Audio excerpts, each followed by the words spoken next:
So welcome to the world of deep learning. Okay, this is the real deal. If you're doing any serious application, there is no way around this to avoid. So if you're looking for a job, or if you're trying to change your career and you want to learn something, this is serious machine learning. Okay.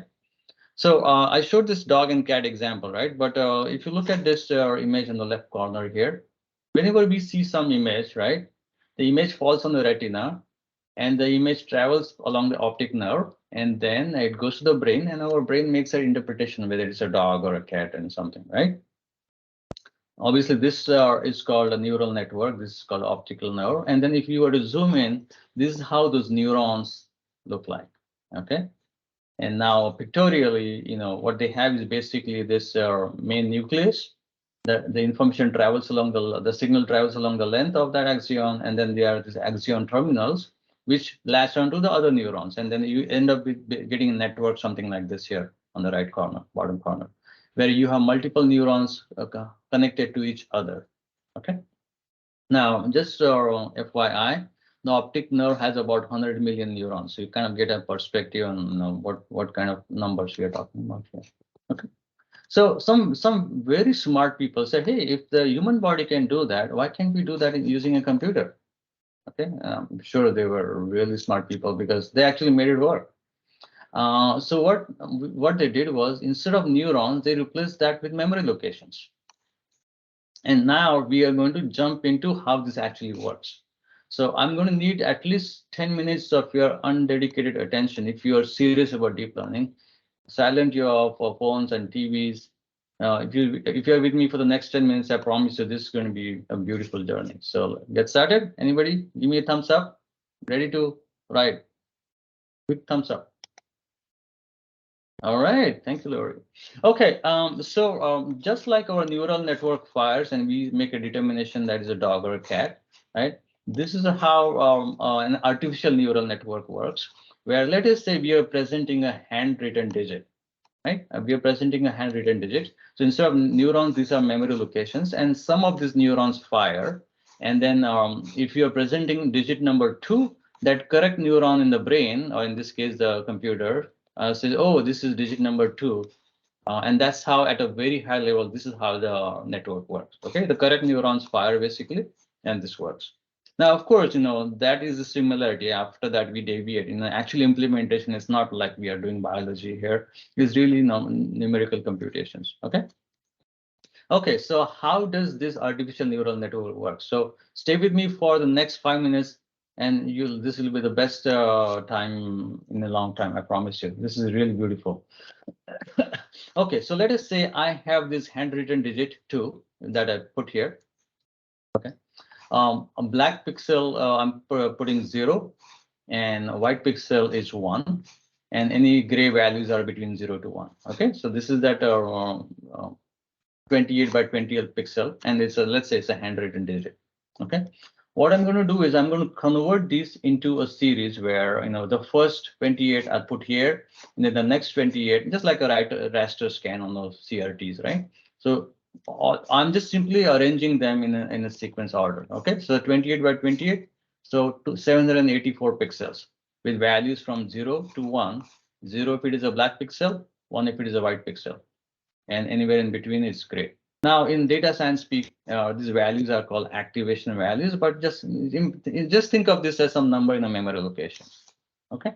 All right. So now what we're going to do is I'm going to pull my magic hat now, right? I'm going to do some magic here. So be prepared. Abracadabra.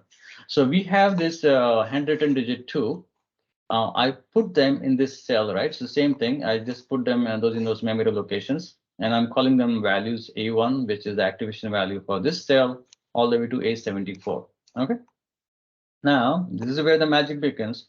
I come up with this random set of 16 memory locations. It could have been 20. It could be 5. I just said 16.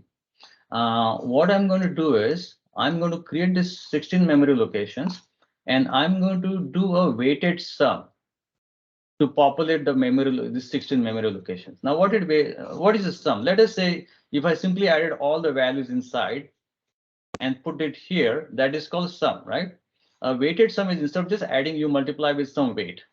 W1 through W784, and then you add them. So this is that simple equation, x1, which is this value, right, is basically a1 times w1 plus a2 times w2 and so on. Now these weights are random, right? I just came up with random weights. I can put any number I want. I came up with this random weights and I put this in an equation, and this is how I got x1. And then the same thing I will get x2 and so on. All I'm doing is just coming up with some random weights, and then at the end I also add a b1, which is a bias, and that's how I got x1. And then I repeat that. Everybody with me so far? Let's get on this high-speed train now. And just give me a quick thumbs up so I can proceed. Quick thumbs up, at least one. Everybody clear on how I got x1? Simply a weighted sum. Thank you, Darshan.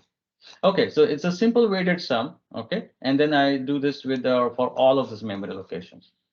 Now, because I did a random values, right? The actual values could be anywhere between minus million to positive million, right? So we want to squish it in a range of 0 to 1, so processing is easy. So we use this function called sigmoid function, which allows so it allows us to get a range between 0 to 1. That's called sigmoid function. So it's easier for us to process when we squished it. Okay. So I did that. Sometimes we actually use another function called ReLU, but you get the idea. So all we are doing is weighted sum, convert it into a range of 0, squish into a range of 0 to 1. Okay. Now, for the folks that are mathematically inclined, and I know matrices was not my favorite subject because I didn't know why they would use, and now I don't know, many years later, I find I still need to use it. So the same equation actually is put in a matrix form because computers are easy to work with numbers, you know, if they're in a certain form, right? So all we are doing is the same equation we are putting in a matrix form. If you feel that this is too much, it's okay. Don't worry about it. Don't get hung up on it. All you think about is it's always all we're doing is this weighted sum. That's all we're doing. And we are putting it in a matrix form because you know the computers like it. It's easier to process data. So what is this matrix form? So this first matrix is the weights. The second matrix is the activation values, which are the values inside. And this third matrix is the bias, and the last matrix is the actual numbers of this second layer. Okay. So how matrix multiplication works, if you folks remember, you multiply the row by the column, right? So W1 times A1 plus W2 times A2 and so on, which is exactly what we did before. That's all we did. So all we are doing is putting the same thing in a matrix form. Again, don't get hung up. If you're getting confused, think of it as all we are doing is this. And again, we are doing a sigmoid function to squish it in the range of 0 to 1. So we did that. Now I'm getting a little comfortable, so I am going to do the same thing. I add one more set of memory locations. By the way, each of this column is called a layer of a neural network. So this is called an input layer. This is called hidden layer number 1. I did hidden layer number 2. So each of this layer, I'm doing this, and each arrow is a random weight. Okay, each arrow is a random weight. I call this second layer. Again, I came up with 16 memory locations, but it could have been 25, whatever. And lastly, I have this third last column, which is I'm calling as output layer. Right now, in this case, because I could be presenting digits from 0 to 9, I have 10 memory locations. These are called nodes, by the way. Okay, so these are 10 memory locations. These are called nodes, and these are the this is the output layer. So again, I did the same weighted sum approach, and I come up with this column here. Now, in practice, if my model is really well, right, I should have got this, right, where only this digit 1, 2 should have been fired, right, because that cell should have been fired. Everything else should have been 0. But obviously, I started with random values. It's not surprising that, you know, I'll get some, maybe I'll get lucky and get 1 here, but many I'll get 1 somewhere else also. And I'll get some gray values in between. Sure. So this is what I did. And you're saying, okay, what's wrong with Million today? He's just adding some random numbers and expecting this to match. Why would it match? And they won't. Okay, but that's fine. Let's keep going. If you bear with me for 1 more minute or 2 more minutes, you'll get the picture. So, oh, by the way, before we switch to the next slide, because my digits can be 0 to 9, I have 4 nodes in the output layer. But in my dog, cat, airplane, and what was that, car example, there would be only 4 cells because I only had 4 categories. So depending on how many categories you had, So let's say in a stock market, buy or sell decision, you'll only have 2 in the output node. Because I have 10 digits, I will have 10 nodes in the output layer. Okay. Again, what I'm going to do now is I'm just going to reproduce these last 2 columns and putting them here. Is everybody good so far? This is my predicted column and this is my actual, and this is what I should have got because I presented the digit 2. Is everybody, give me a quick thumbs up so I know you are with me.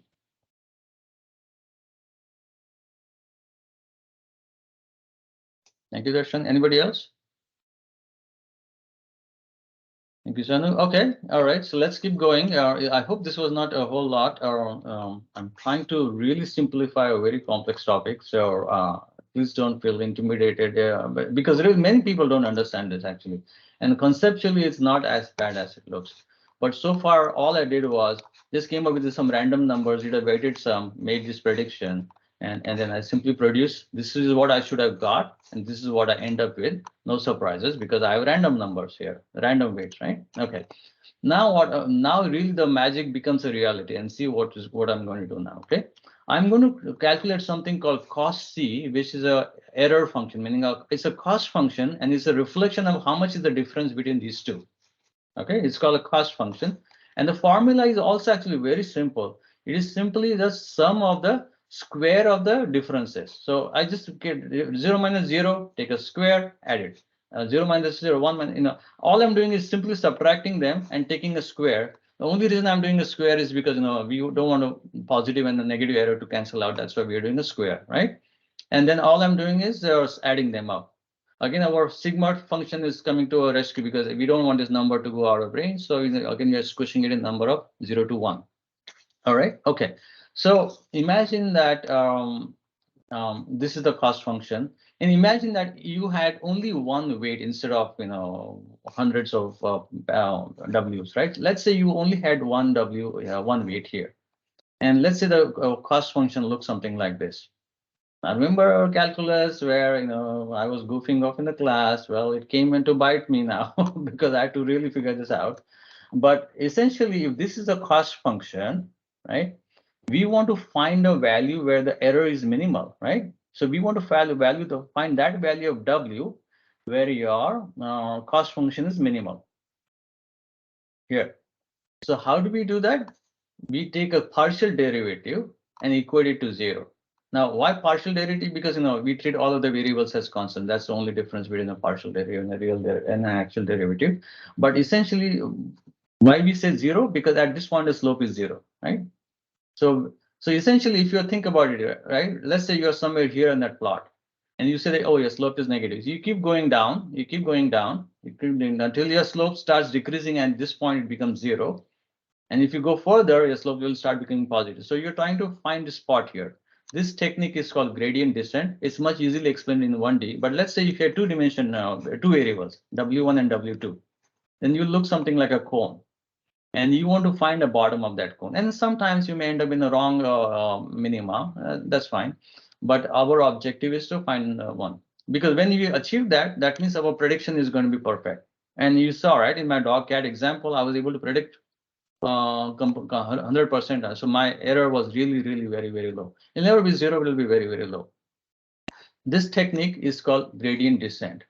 And this technique is used to identify those random values of your weights and biases. And I didn't do this calculation, right? The software did that for me. But you're doing this in multi-dimensional space, and you can imagine how complex those calculations are. But conceptually, they are very, very simple. And the other thing I want you to realize is that this is just for you to be aware. You don't have to actually do this. You didn't see me do all of that when I did the demonstration, right? So this is just to make you aware about what's going under the hood. But basically, the techniques for gradient descent. So how do we actually deploy this, right? What we do is we present the model with random weights and biases. We present images for training the neural network.